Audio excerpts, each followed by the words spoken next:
Welcome back to Carolina Talk, and my guest, Marcus Kinley. He's the chair of Informed Voters of North Carolina and now a candidate for the North Carolina Republican Party chairmanship. Welcome to Wilmington and welcome to Carolina Talk, Marcus. Thank you, Curtis. It's a pleasure to be here. This has been a long election season that came to an end in November. I also think it's been a long learning experience for the Republican Party. I said in the beginning my commentary that the Republican Party seems to be in chaos and confusion.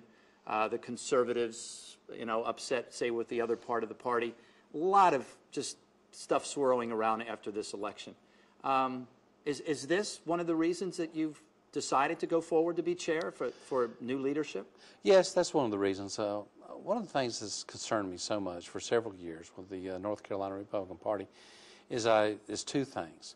We have not delivered our message to the people. I agree with something that Ronald Reagan said, and I'm kind of going to paraphrase it, but he said we shouldn't be a party that puts our message in pale pastels, but they should be bright colors so that everybody knows exactly where we stand unequivocally.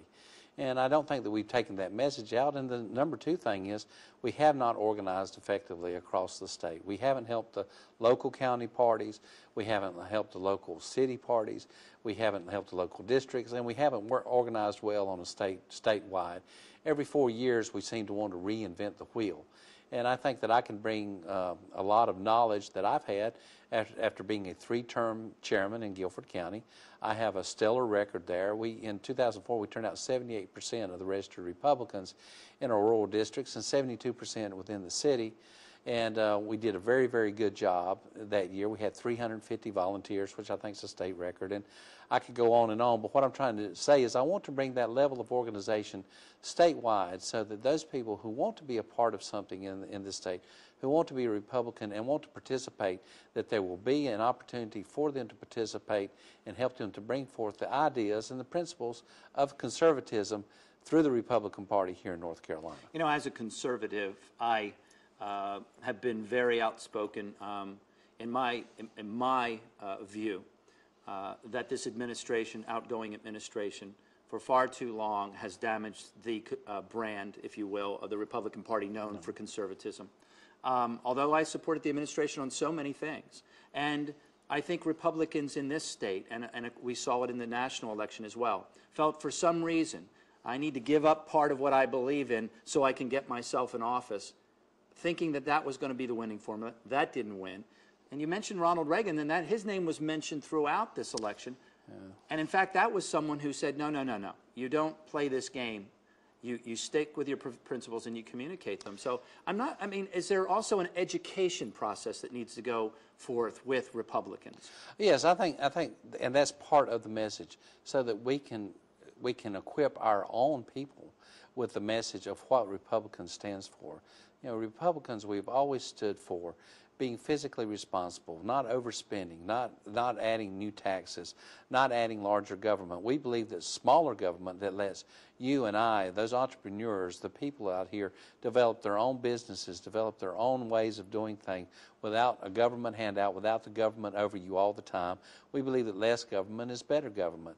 And so many Republicans now, they want to be liked by the press. And as we know, the press leans to the left. They are liberal, and they have their ideals, they have their agenda, and they want people to follow them. Mm-hmm. And the thing about it is they want to be liked. You're not going to be liked whenever you stand up for what's right. We need to go out here and stand up for what's good for the North Carolinians. We need to go out here and stand up for what's good in our school systems, what we're teaching our children, and how we're taxing our people, and how we're providing jobs and providing resources for the people to use to better themselves, not to better the government. Well, when we look across the board, and I think this has been brought to light even more post-election by the outgoing administration here in North Carolina. I mean, to be honest with you, there are some of us commentators on radio that don't have enough time to talk about all the failings of this governor, of the last several legislators, and we've hit this wall economically, all because of turning our back on basic principles that we know are the answer. I mean, anybody at your kitchen table, in government, in business. And so I think it's, in my mind, it's the most opportune time for conservatives to really connect with people and say, let me tell you why I believe in what I believe. Not only to connect, but also to show them through policy what can be done and how we can turn things around. Ronald Reagan came into a bad situation, is putting it mildly, when he came in dealing with the recession that we had after Jimmy Carter with interest rates at 21%. People were out of jobs, homelessness, everything was outrageous. What was the first thing he did? He didn't do what's being proposed now of let's raise taxes.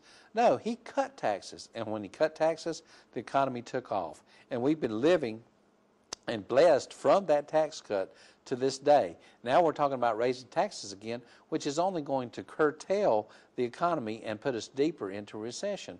The Republicans need to put forth those actions and to show what we can do. And we can do that on the local governments where we have Republicans in control. We can do that, on a statewide where we have Republicans in control by cutting taxes and showing what the cutting of taxes will do and the lessening of government to do. We've taken too much of our money trying to buy votes. I mean, you can see that in North Carolina where we borrowed and borrowed and borrowed from the DOT.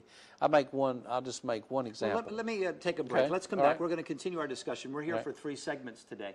I'm Curtis Wright. I'm here with Marcus Kinley. He's a candidate for the North Carolina Republican Party chair. Stay with us. We'll be right back here on Carolina Talk.